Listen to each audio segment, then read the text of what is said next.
the dirt wall that stopped a 50 caliber bullet. Somewhere in the high desert, a man loaded a 50 caliber rifle, the kind of gun that can punch through an engine block, and aimed it at a wall made of nothing but packed dirt. He pulled the trigger. The bullet hit with the force of a small car crash, and the wall just stood there. No hole clean through, no collapse, just a crater the size of a fist, and behind it, 18 inches of solid earth that had absorbed one of the most punishing rounds on the civilian market. That test actually happened. And by the end of this video, you will know exactly why it worked, what almost nobody tells you about building with dirt, and why the internet's favorite claim about wood ash making a wall bulletproof is not quite the truth, even though the real story is stranger and more useful than the myth. If this is the kind of thing that gets your curiosity going, do me a favor and hit like, subscribe, and drop a comment telling me where you're watching from, because it genuinely helps this channel keep digging into stuff like this. The myth we need to clear out first. You've probably seen the headline, "Build a bulletproof bunker with free dirt and wood ash, no concrete, no rebar, no permits." It sounds like the kind of secret your grandfather knew and modern builders forgot. Here's the problem. Wood ash is not a structural binder. It is mostly calcium carbonate and potassium salts, leftover minerals from burned wood, and on its own it does not glue soil particles together the way lime or cement does. Some ash, if it is very high in calcium oxide from certain hardwoods burned at just the right temperature, can behave a little like a weak pozzolan when mixed with lime, meaning it can help a chemical reaction that hardens soil over time. But that is a supporting role, not the star of the show. If you build a wall out of dirt and ash alone, expecting it to shrug off gunfire, you are trusting your safety to a rumor. So why keep watching? Because the actual science of earth walls stopping bullets is real, documented, and honestly more impressive than the myth. You just need the right recipe, the right thickness, and realistic expectations. Let's build this properly from the ground up, literally. Why dirt works better than you think. Picture a bullet as a tiny package of violent energy moving at nearly 3 times the speed of sound. To stop it, a material does not need to be hard like steel. It needs to be dense and deep enough to absorb that energy before the bullet runs out of material to push through. This is why sand works surprisingly well in sandbags, why gravel deforms and steals momentum from around, and why a thick enough wall of compacted soil can do something that a thin sheet of steel cannot. In the tests I mentioned earlier, conducted by a compressed earth block manufacturer using military-grade 50 caliber ammunition, an 18-inch thick wall of plain compacted earth, just soil and water, no cement, no lime, absorbed over 86,000 foot-pounds of impact energy across multiple rounds and remained standing. A thinner wall, only 7 or 8 months old and soaked by 10 inches of rain, still stopped most rounds within 5 to 10 inches of penetration. Compare that to a typical wood frame wall, which a rifle round passes through like paper, or an unreinforced concrete block wall, where building codes recommend at least 8 inches of solid grouted masonry or 12 inches of hollow block filled with sand before you get meaningful bullet resistance. Dirt, it turns out, can hold its own against modern masonry when it is thick enough and dense enough. This is not some forgotten secret either. It is physics that ancient builders stumbled onto through necessity long before anyone was testing rifle rounds against walls. A walk through the oldest earthen fortresses on Earth. Long before rammed earth had a name, people in what is now Yemen were building homes and towers out of compacted mud brick that still stand 10 and 11 stories tall in the old city of Sherbam, a place travelers nicknamed the Manhattan of the desert. Those walls are not decorative. They were built thick at the base and tapering upward specifically because mass at the bottom meant strength and insulation, keeping interiors cool through brutal desert heat for over 400 years. Travel across the Atlantic and you find the Great Wall of China itself, sections of which were not stone at all, but rammed earth cores, pounded layer by layer inside wooden forms, then faced with brick centuries later. The core purpose was defense. A wall thick enough to slow attackers, absorb projectiles from catapults and early firearms, and outlast the empires that built it.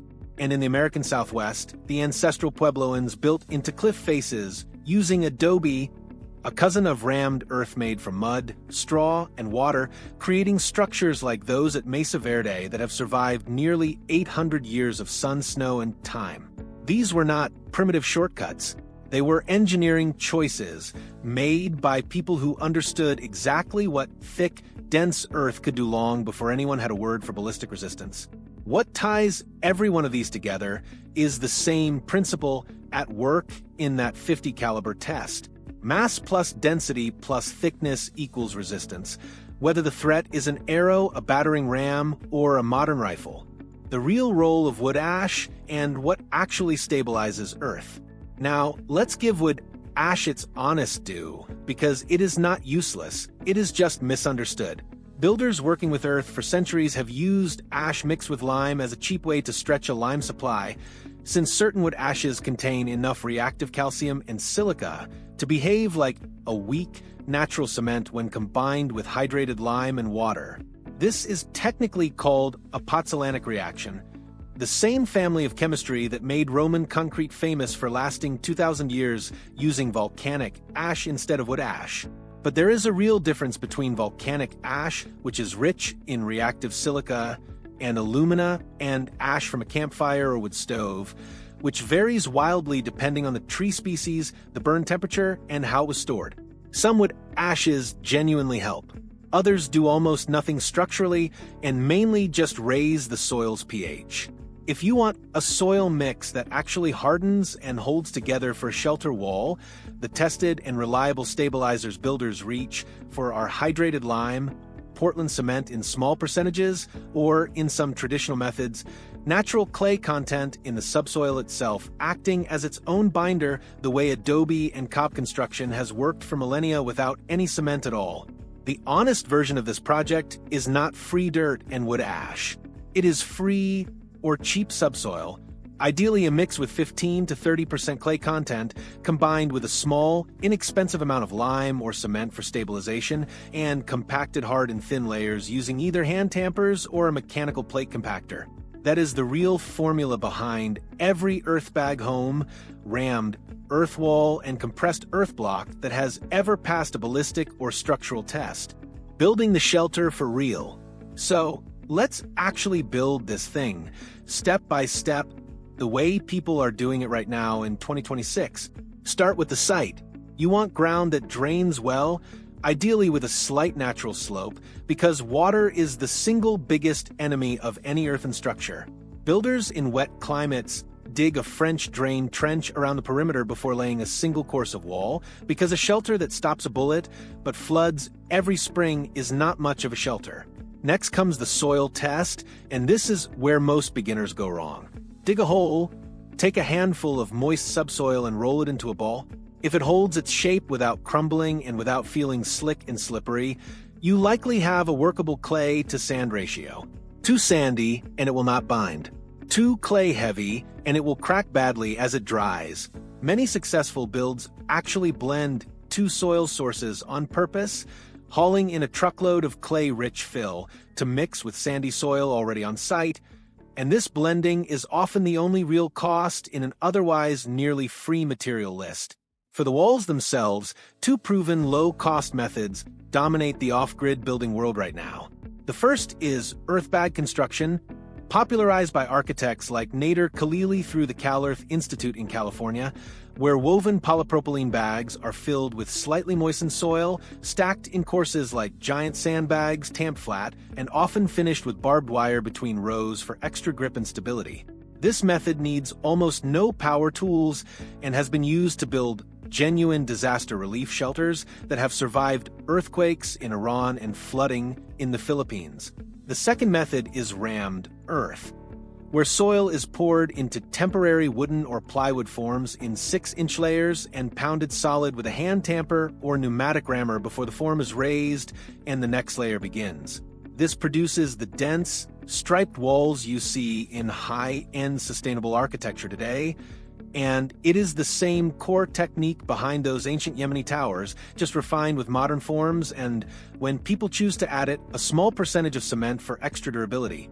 Either method, done with proper soil, A wall built to 16 to 18 inches thick, matching what was actually tested against that 50 caliber round, will give you serious protection against small arms fire, storm debris, and even a surprising amount of fire resistance, since compacted earth simply does not burn. What this actually costs in 2026? Here is the part that keeps this dream grounded in reality. Building this way is genuinely inexpensive compared to conventional construction, but it is not literally free, and anyone telling you otherwise is selling something. Subsoil, if you have suitable clay content on your own land, costs nothing beyond the labor and fuel to move it. If you need to import clay-rich fill, expect a modest hauling charge depending on your region. Woven polypropylene bags for Earthbag building run a small cost per 100 count online. A basic mechanical soil compactor can be rented by the day rather than purchased outright.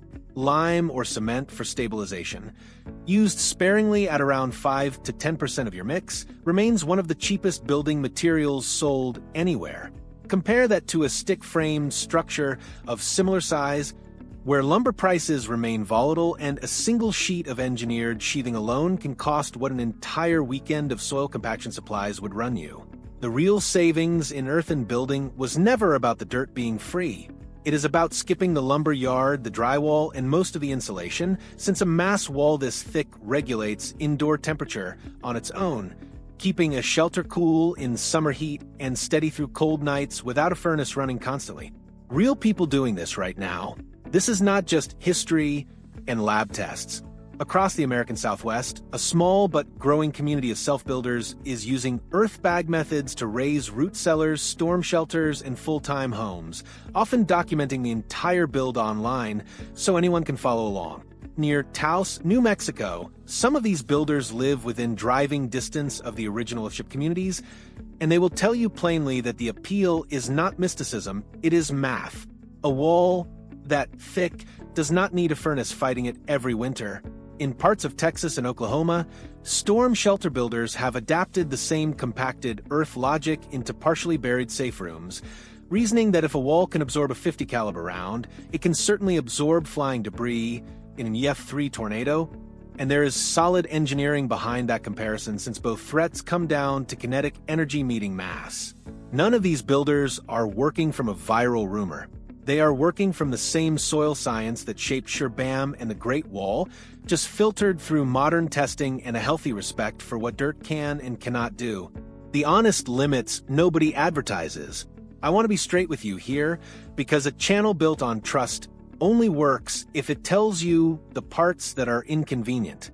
An earthen wall built to these specifications is genuinely bullet-resistant against handgun rounds and most rifle calibers when built to the thicknesses described.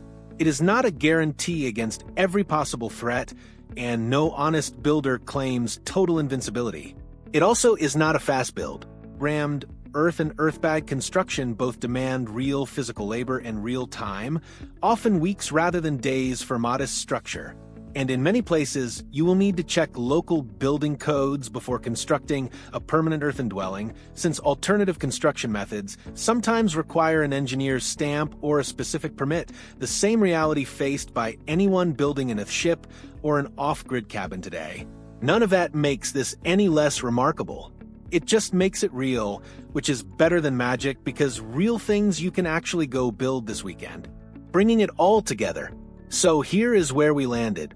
The wall that stopped a 50 caliber bullet was not held together by wood ash and hope. It was held together by an old, proven principle written into the walls of Sherbam, into the rammed cores of the Great Wall, into cliff dwellings that have outlasted empires, and rediscovered by modern builders working with nothing more than compacted soil, a little lime, and patience. Wood ash plays a small supporting role in that story, not the leading one. And now you know the difference, which puts you ahead of almost everyone else who has heard this myth repeated online. What you can actually build, using dirt that is mostly free in additives that are genuinely cheap, is a structure that keeps you cool in summer, warm in winter, resistant to fire, and remarkably resistant to impact. Built the same way humans have built shelter for thousands of years, just with better tools in your hands now.